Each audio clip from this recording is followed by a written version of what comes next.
Hey guys, Chris the Lazy Geek here. It's still the rainy season here in Tokyo, and I have something new in this little box to keep me company, something that I can spend time setting up while I'm inside. Always good. And it is basically a PC version of the ASIAIR. Or at least I hope it is. It's a really cool little thing actually. If I open this box, I find antennas for Wi-Fi. I find DC cables for power. And I find a small tiny computer. This tiny computer is from Astro Gadget. It is a company located in Ukraine. Despite being located in Ukraine, I managed to get to receive that in just like a week or so. So wow.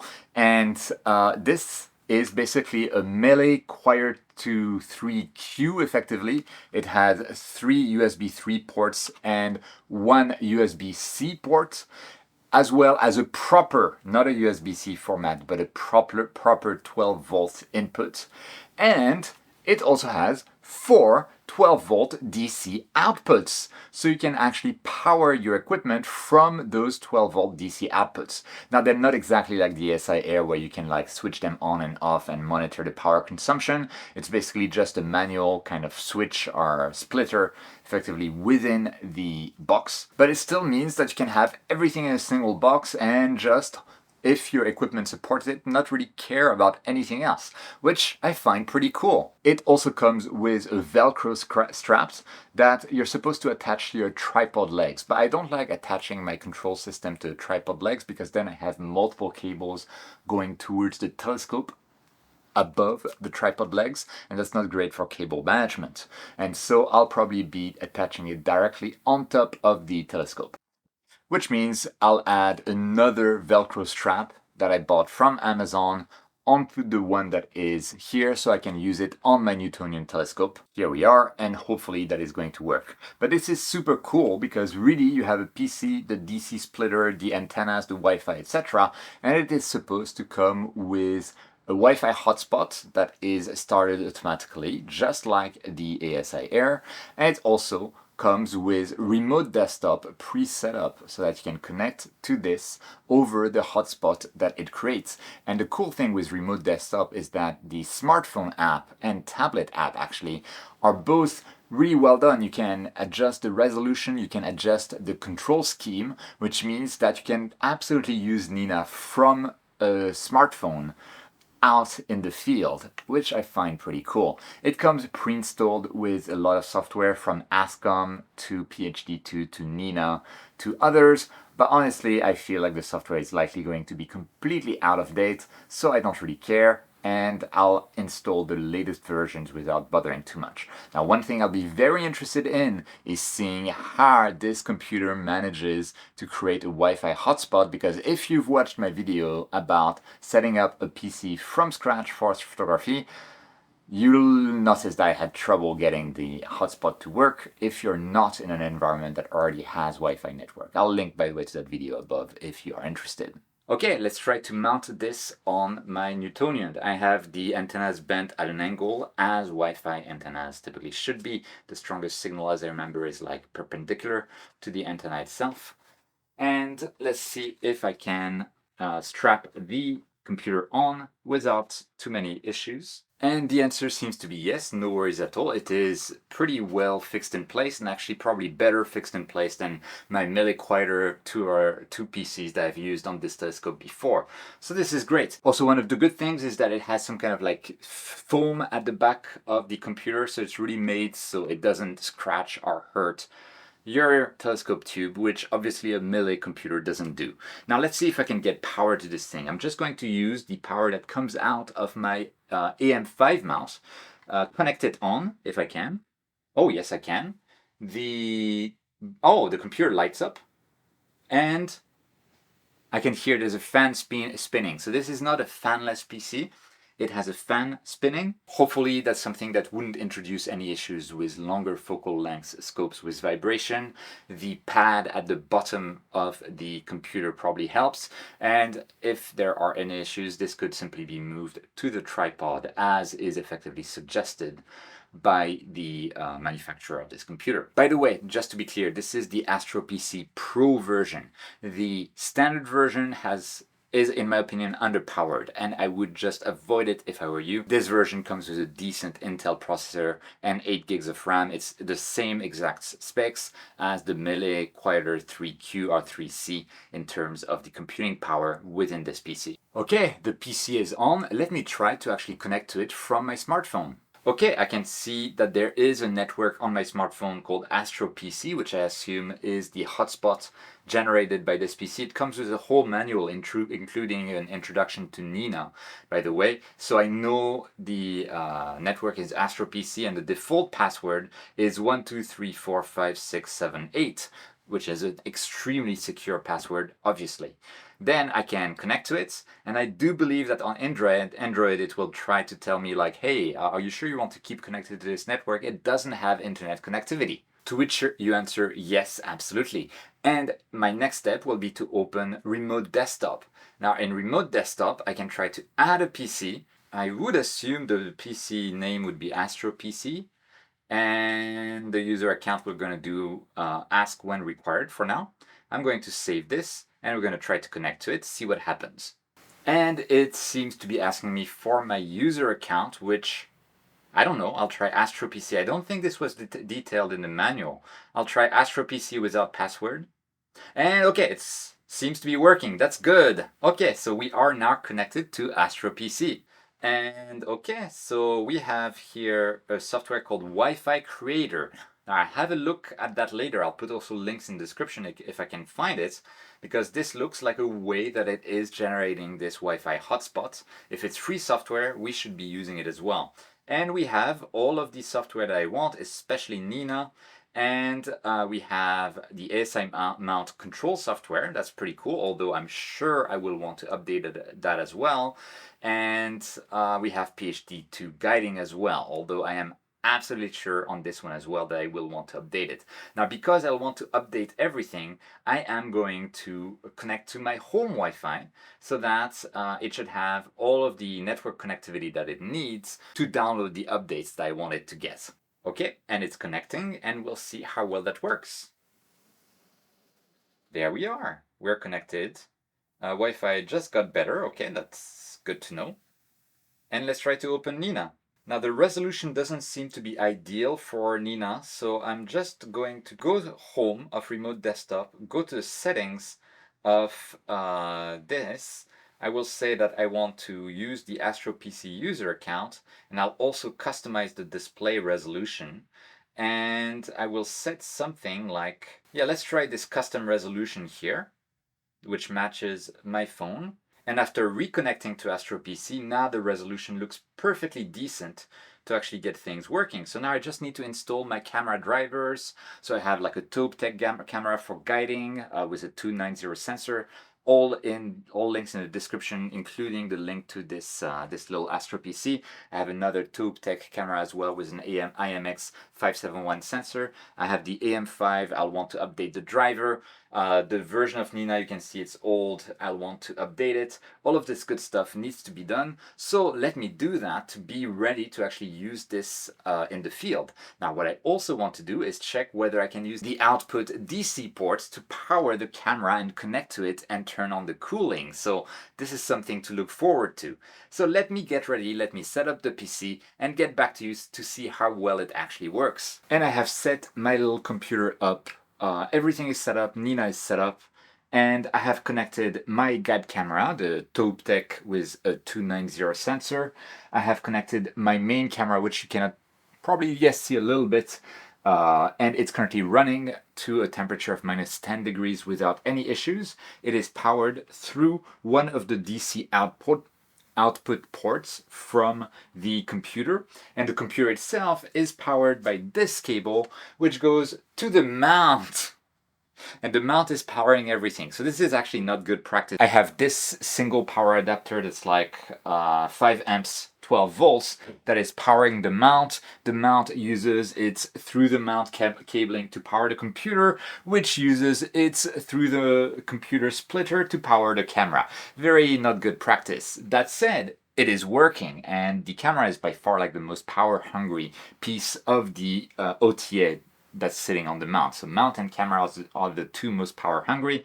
My focuser is the ZWEF. It doesn't require any specific power, but even if it did, it wouldn't be an issue. So it's a good indicator that at least things seem to be working. And when I'm at home, I can very easily control the whole power, and I don't need a DC splitter. The cable organization is much, much better than before. I do not need cable organizers on top.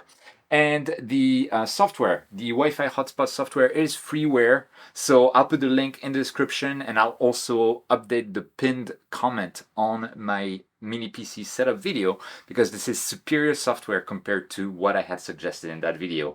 Otherwise, I don't really see anything wrong with the mini PC. It's actually running very fast. It's faster than my Melee Quieter 2 because it has a more recent processor, and I believe that because it has a fan, it can also run faster than a Melee Quieter 3, which is fanless. Still, it has the same specifications, and it had 128 gigs of storage. Everything is working fine, and I like the design. I mean, overall, this really gets some thumbs up from me at this stage. The price of this little machine is $279 US, plus around like $15-20 of shipping. So let's round it up to $300 US, which I think is not bad at all. You get this full-fledged PC, you get the internal DC splitter, you get a proper power input rather than the weird USB-C that the Melee Quieter series use.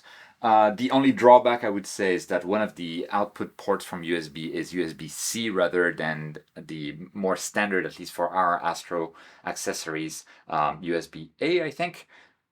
But that's just a matter of buying a different cable. And of course, compared to the ASIAIR, while it is not as intuitive, it can still be controlled from your smartphone, and it can support any equipment, not just ASI camera. So this is StopeTech, this is StopeTech, this is ZW, this is ZW, but I can control everything from this PC. I'm now outside on the balcony because the rain has stopped, and we actually have a couple of stars that are somewhat visible between the clouds, which is fun to test, and still like not visible to the camera. I have the PC that is mounted on this telescope, connected to the camera, connected to the mount, connected to everything, and ready to go.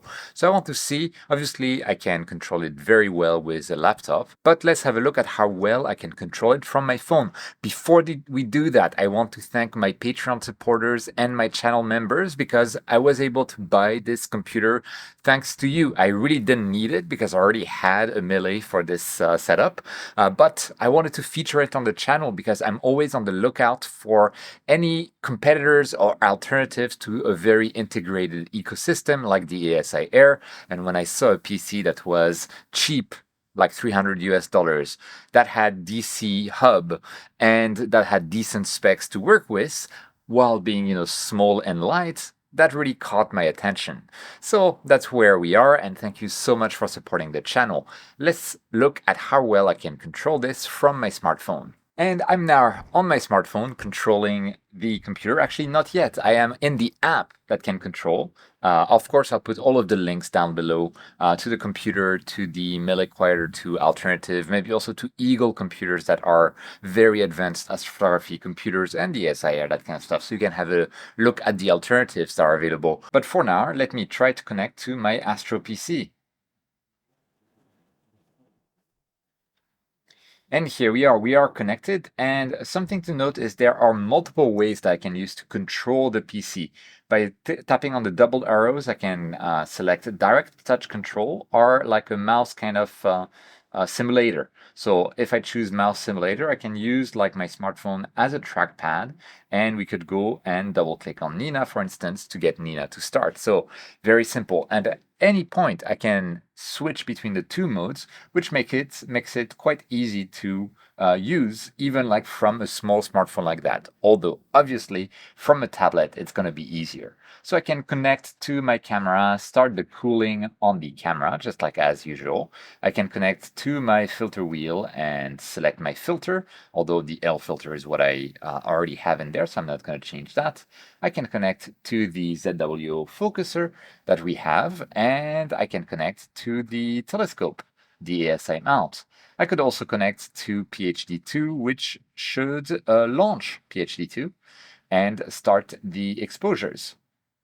Here we are. So we are getting connected to everything without any issues, and I am connected directly from the smartphone to the mini PC via the hotspot that is generated by the mini PC, which I find super cool. I love doing that kind of stuff. Okay, so now in theory, I should be able to like choose a target and start a sequence. So we can go into the Sky Atlas. I can go in there and we can input via this, let me try to set to the touch method. And I'll tap somewhere else. I'll tap on this again.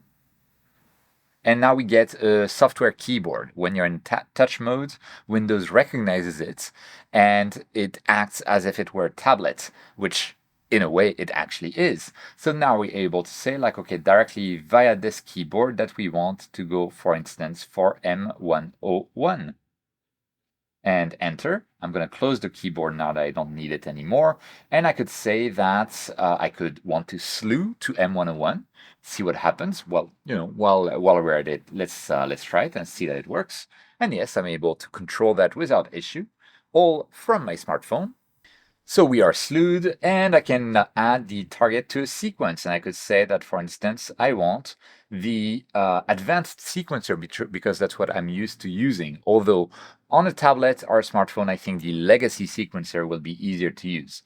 But let me put like the basic sequence target here as the definition. And now we have a list of items that we have in there. But I could say like, okay, first I want to cool the camera.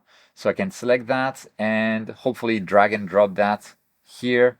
That kind of stuff, it's working. I can manipulate things. Now I think it's going to be a bit difficult to like grab things like this scroll bar, but it is doable, and I can always switch to the mouse mode, to kind of like the touchpad mode to make it work. So we have this slew, center, and rotate. That's not going to work because I don't have a rotator, so I can remove it, and in here I could search for center. And we have slew and center. This is what I want to use instead. So I can put slew and center, and I think it was here. Here we are. So now I've changed the definition of my sequence. So you can see it's all controllable from the smartphone. And I find that really, really cool. It's possible, of course, with Melee Quieter 2 as well, Melee Quieter 3. Any Windows PC that is connected to your equipment, you can use remote desktop. But I like that the fact that it was pre-installed on the PC, even though I did update everything, and that the remote desktop solution is preset on the PC together with the Wi-Fi hotspot, so I didn't have to do anything to be able to use it like that. That's really, really cool. I could also do stuff like go to my imaging tab and let's try to get an exposure. Obviously, I have light from the balcony shining, so we're not going to see some good stuff, but I guess I could go to the little image tab here and we can take a 5-second exposure and see what happens, see if it all works and see how it looks like. And here we are. We do have an exposure. Let's zoom in. I see some stars. That's cool. And I can drag across the image. I can zoom out a bit. It's a bit definitely like you don't have the pinch to zoom kind of stuff in here. But it looks like it's working. Can I actually try plate solving here? And this is actually lots of fun. I'm like having a lot of fun. Will plate solving work even though I have the balcony light on? If it does, it means that my flocking of the telescope and the dew shield are working well. But I'd be surprised if it actually works. Let's see. You can see, by the way, the plate solver that I'm using. It worked! But the plate solver that I'm using is PlateSolve 3.8 because I found that it works better for very tiny pixel cameras, and I'm testing one currently, and also high focal lengths than ASTAP. But things are working fine. I'm like centering M101 from my smartphone, controlling N.I.N.A. Everything is working, and it's like, sure, you have like the initial N.I.N.A setup to do, but once it's ready, it's just working. I can also go ahead and like do a 3-point Poirier line. It's going to work as well. How amazing is that? So just with this mini PC pre-set up with a remote desktop solution for $300, you have something that you can control from your smartphone. And sure, it's not as streamlined as the ASIAIR is, but it's an alternative and it can support cameras that the ASIAIR doesn't support. It's universal. It just works as long as you have an ASCOM driver for it. The mini PC works really well. Oh, there's one thing that I disliked about it. The power light is a green LED. It is crazy bright. I had to put a double layer of electric tape on top of it to just like make it stop being so shiny and bright. This is like a simple thing that should not be overlooked if you're going to build and market a PC for astrophotography. So, Astro Gadgets, if you're watching, yeah, take that into account next time. Maybe you want to completely remove that LED or make it into a red and not as shiny LED. Just my opinion. But overall, this is working amazingly well, and this is a single PC with the DC hub, with the hotspot, almost like an ASIAIR alternative in a PC format. Why not? So again, I'll have all of the links in the description if you're interested, and link not only to the PC but to any alternatives, and have fun looking at all of these possibilities in the hobby. It's not just the ASIAIR, it's other stuff as well, and I like to see competition because competition will drive innovation in general, and in this hobby it's for sure driving innovation. With that, thank you so much for watching. Let me know what you think of this mini PC down in the comments.